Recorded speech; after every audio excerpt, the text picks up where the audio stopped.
Yo guys, what is up? Welcome back to the new video. I'm the Casual Racing Gamer. Today we are going to be unboxing, testing out the Thrustmaster TGT II. I got the servo base and I also got the open wheel by Thrustmaster add-on, and I'm going to explain why I chose to go with this. We're going to unbox it, we're going to test it out, but it might not be the best choice for you, so we'll discuss things like that as well. Recently I unboxed the T300, so I bought this and I had issues with it. It was overheating. I wasn't able to really pump up the settings with force feedback that I was really wanted to. And if I did, it started to overheat. So that was an issue for me. A lot of people use the T300, don't have issues with it, or they upgraded the fan. So there are options and ways to get around that overheating. It just wasn't something that I was willing to take on buying a new wheel. I didn't want to open it up. I didn't want to start cutting things out. So the next step for me was the TGT II. So let's unbox it. I'll explain why I chose it. And I'm excited. I'm excited to check it out. So let's first get it out of the packaging. Let's get it out of the packaging. So this is just the servo base, right? You can order this with the base and the wheel and pedals, but I did not order it that way. We'll get into why. But just the servo base comes with, it comes with your connection to hook it up to your stand. We got our power supply. We have some, this might be also to hook it up to your stand. We'll have to see what that is. And our cable, let's take it out. Comes with a huge power supply. So I'm used to like a little small power supply. This is kind of monstrous. Something to take note of. It is something that I usually unplug and move around. So this is just going to be a little added weight to move around, unplug it and putting it away. So that's just something to take note of. Here is the base. It obviously it looks nice. I know it's kind of larger than a lot of other stuff that's out there, but I don't really mind the size. It's not really a big deal to me. If it was smaller or bigger servo base, that's not really going to affect anything that I can imagine. There is supposed to be a transducer in here that's supposed to shake your stand or something. I have no idea how it works or how good it's going to feel, but we are going to hook it up for some GT7 that supports it. It is not supported for like PC gaming and stuff like that, but it is supported on GT7. So let's that's the base. It has the same quick, non-quick release as the T300. Again, not a big deal to me. I don't switch wheels on a daily basis, so putting a screw in and removing a wheel, not a big deal. I've never used an open wheel like this before.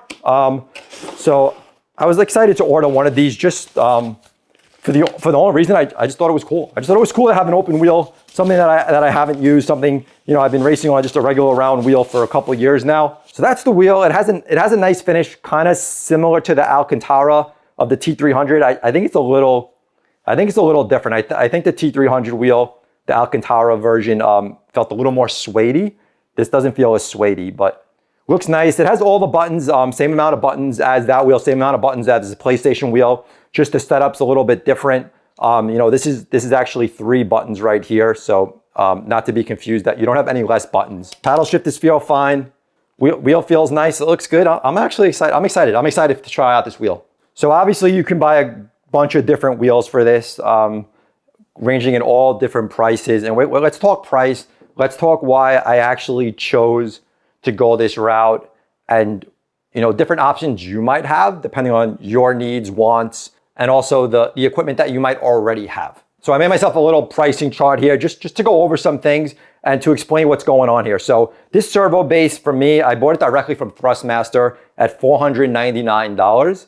And then I bought the wheel for $179. So the total of that came to $678. So for me, this upgrade from what I currently was using cost me $678. Now I already have the Thrustmaster TLCM pedals, which is a load cell pedal set. And one thing I always say, since I've been sim racing, and one thing that's helped me improve is getting load cell pedals. So if you buy the $800 set, so you can buy a package of this with not this wheel, with the GT wheel, with pedals. They don't come with load cell pedals, but it does come with a pedal set. And I always say the first thing you should upgrade is the pedal set, because load cell pedals actually work on pressure and resistance, and all these other pedals that come with these sets, these initial sets don't. So that is one thing that I already own. So I would have to swap out my pedals if I bought a whole set. So for me, it was awesome that I was able to get just the servo base and a wheel. So the total cost for me for this whole thing right here was only $678. It's a good upgrade, right? $678.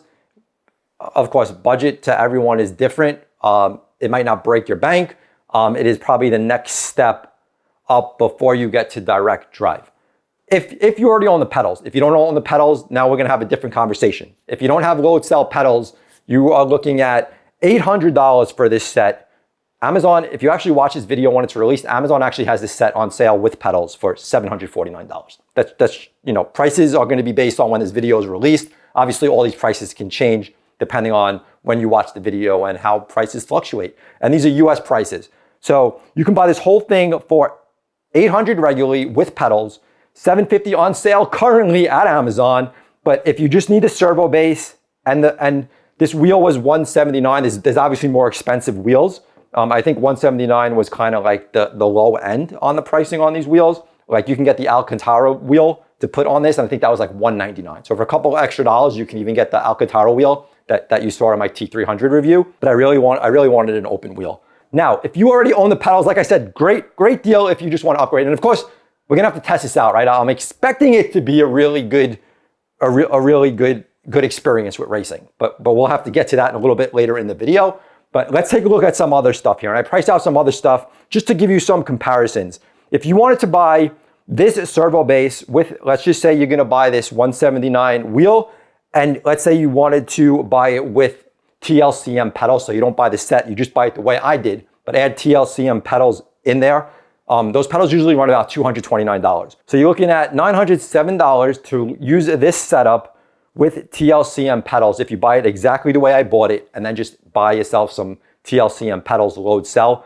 You're looking at $907. Now, the closest relationship to that we're looking at would probably be the Fanatec. And Fanatec has, so they say this is about six Newton meters. I think I got that right. 6 Newton meters. I think it's Newton meters. I think someone corrected me or said I'm saying it right with that. So this, the NM, okay, 6 Newton meters, which is pretty strong. Now you can get a Fanatec at the 5 Newton meters for $699. $699 gives you the basic pedal set, and that's direct drive. So this is belt driven.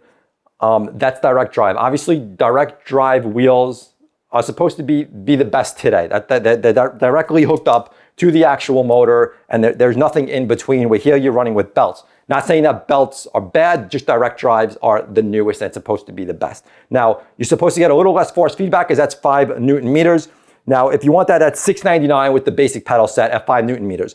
Now, if you add the load cell kit, we're looking at another $139, $838. If you already own a TLCM pedal set, you're looking at $678. If you want to completely go to a whole nother system and go direct drive, $838 is going to be your cheapest bet. And when I say cheapest bet, guys, we're talking about PlayStation 5 console compatible as well as PC. For me, I play console and I play PC. If you only need PC, we'll talk about that. But if you're looking for console, that's probably going to be your cheapest route. There's some other things that can support console, but not officially. We'll just touch on that in a little bit. So you can also get a Fanatec 8 nanometer, and that's supposed to be a step up. So I think at the 5 nanometer, from feedback that I've been getting from you guys in the comments, is this actually feels better than the 5 nanometer Fanatec, even though that's direct drive.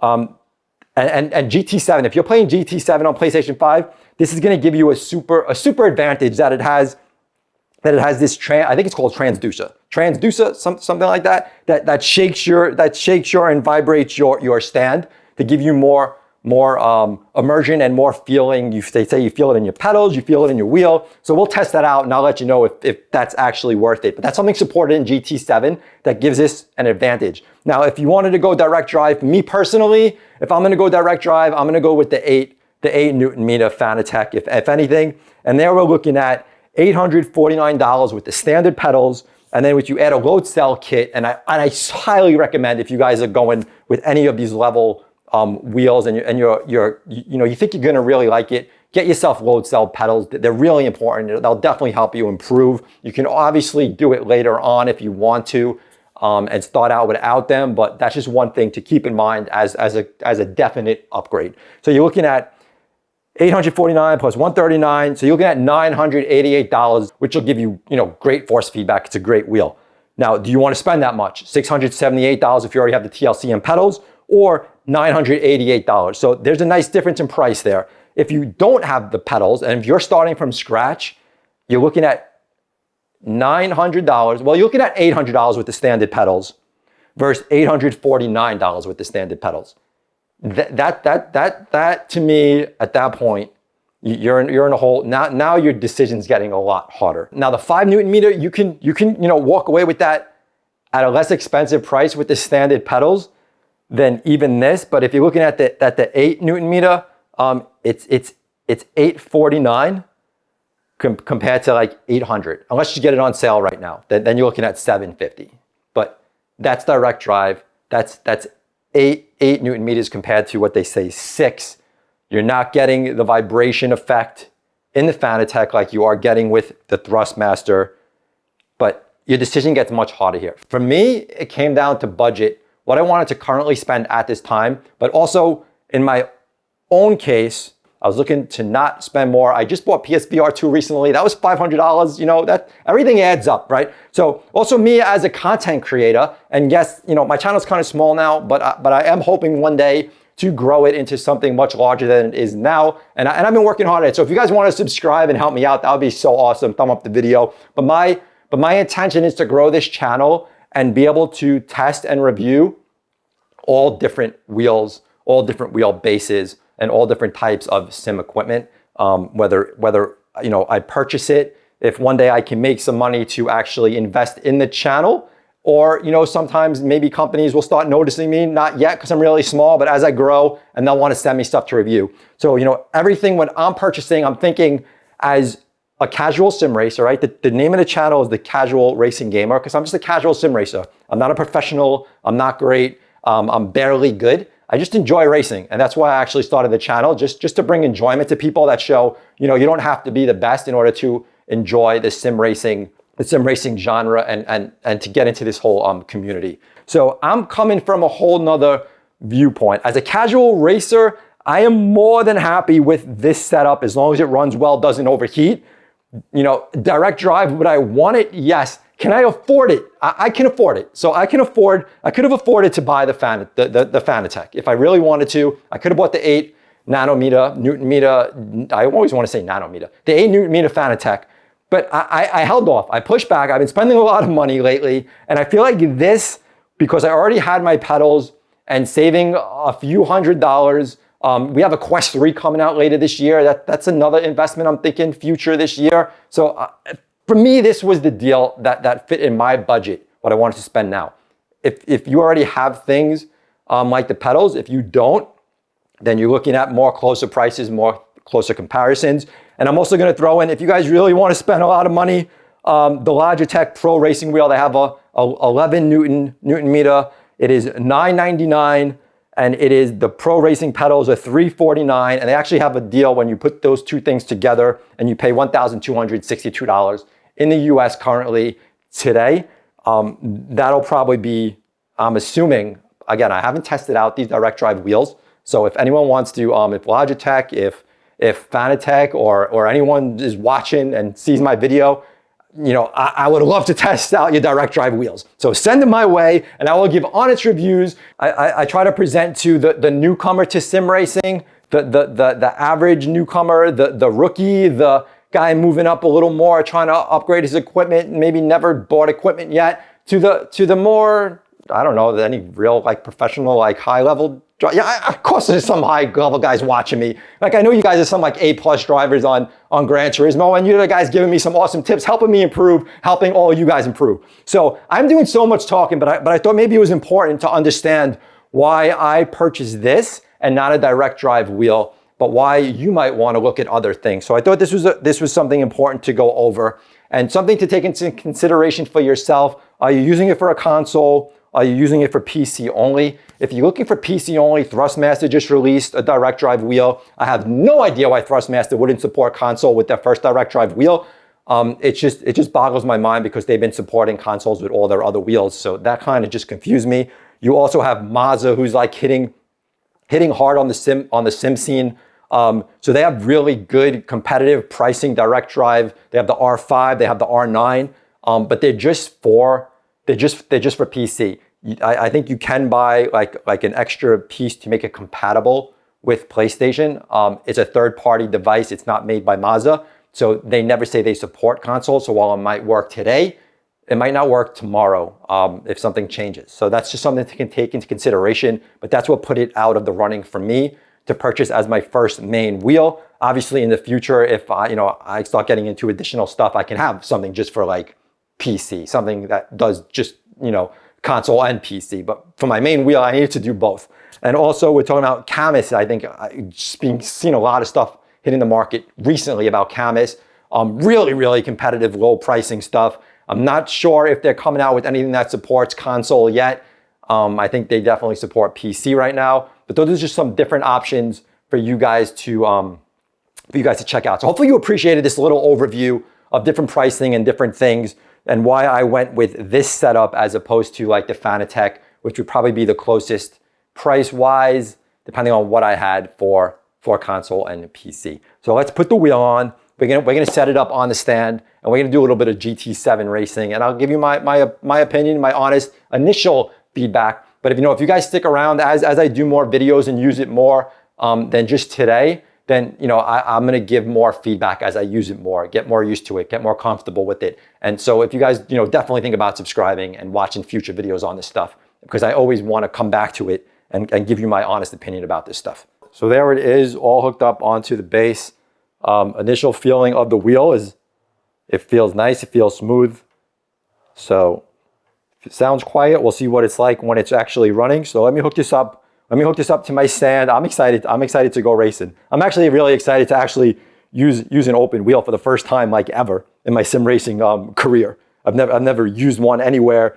So this is going to be a first for me. So really cool. Let's go hook it up and check it out. All right, guys. So I took a little test drive, and now we're going to do another drive, and I'm going to talk you through everything that I've been feeling.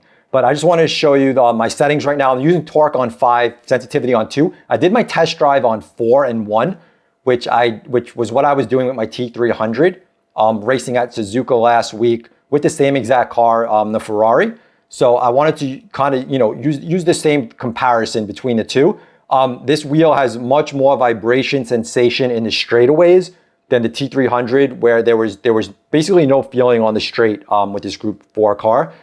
The torque on 4 felt stronger on this wheel, but the whole sensitivity of the vibration is what's a game changer for this wheel for GT7. Now it's not supported in other games, but if you're using GT7, it kind of brings everything up to another level. That it shakes everything. Like you get this vibration in your pedals, you get the vibration in your paddle shifters, in the wheel. On the straightaway, you get this slight vibration in your wheel. It's not like it's moving the wheel back and forth. It just kind of vibrates in your hand. And is the same thing with the pedals. Let's just talk about it as we're driving here. Like right now, my pedals are vibrating already. I already have a vibration. When I shifted there, my pedals got like a jolt of like this vibration, and I also felt it in my paddle shifter. Right now, my pedals have a vibration to it, strong vibration. My wheel's vibrating. On the straight right now, we're getting like this vibration in the wheel. It's not rocking my wheel back and forth. It's just like vibrating in my hand. Like it's really cool actually. Now we're just gonna drive around. Obviously, I'm not gonna be focused too much on driving, as just me telling you the experience I'm having with this wheel right now. The torque feels really good. This wheel is actually really good. The wheel feels really good in the hand. I'm actually kind of happy I went with an open wheel. I think it's something different. It's something pretty cool. Just changing it up a little bit. Of course, you can use. There's a lot of different wheels that Thrustmaster support with this base. So right now I'm getting vibration in my wheel. I'm getting vibration in my pedals, and everything's just making everything just feels really alive. Like the whole sensation of everything just feels alive. Like I'm actually doing this on my flat screen right now, but I can't wait to actually put my VR headset on and get this whole experience. Now I'm not using a a sim. I'm not using a cockpit. I'm just having I just have a wheel stand. I'm curious if I do hook it up to a cockpit, if my seat will vibrate too. So a play seat challenge might be in my future, because I think that would be so awesome if this thing's gonna vibrate my seat too. That's definitely where more money can go into. So right now, driving in one, I'm getting like this pulsation in everything. There's a pulsation in my hand. We're gonna shift back. There's getting like this boom, boom, boom, boom, boom, boom, boom, boom, boom, boom, boom. I feel it in my pedals. Right now, I'm getting like my whole thing is feeling my pedals, my hands, my wheel. You just get this, like you feel it everywhere. All right, let's just come to the start finish line here, and then we'll wrap this up. I'll give you my final thoughts. But I don't want to stop. This just feels like just the whole sensation that I'm getting right now of driving with this. It's kind of next level. It's next level.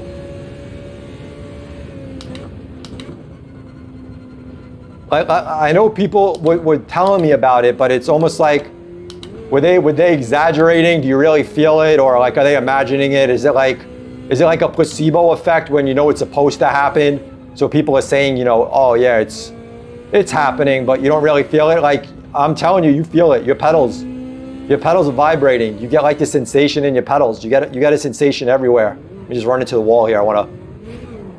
The wheel feels good. Nice, good snapback. I don't know if a placebo effect is it feels smoother to me, because they're both belt drive, the T300 and the TGT II, but this feels, it actually, I think it feels smoother. Like I actually think the T300 felt a little more rougher. It wasn't as smooth on the turning of the wheel. Now, right now I'm sitting still, the car's running. My whole wheel is vibrating. So my car is on, because I actually feel it vibrating. It's a light vibration. I'm gonna see, right now I do feel it if I put a little pressure on my brake. I feel the vibration coming through my brake too. But once you hold the wheel, like the vibration's really strong in the wheel. Just like, it feels like my car's running actually. I feel like I'm in a running car. Now, if I go into the menu right now, it completely stopped. Like my vibration was like getting used to, and then it was just like everything just went dead. Like it is such a noticeable vibration that you get that really excites me actually. So my final thought is, if this is in mind for you to purchase and you're going to be using it for GT7, I think this is a strong contender. If you're only playing GT7, I think either going direct drive and not getting this, I think it's called a transducer. Don't, if I'm, correct me if I'm wrong in the comments. I'm not sure what they actually call it. That makes that whole vibration thing happen. I have no idea how it's happening. People say it's from the speaker. I have no idea how that speaker's vibrating my pedals.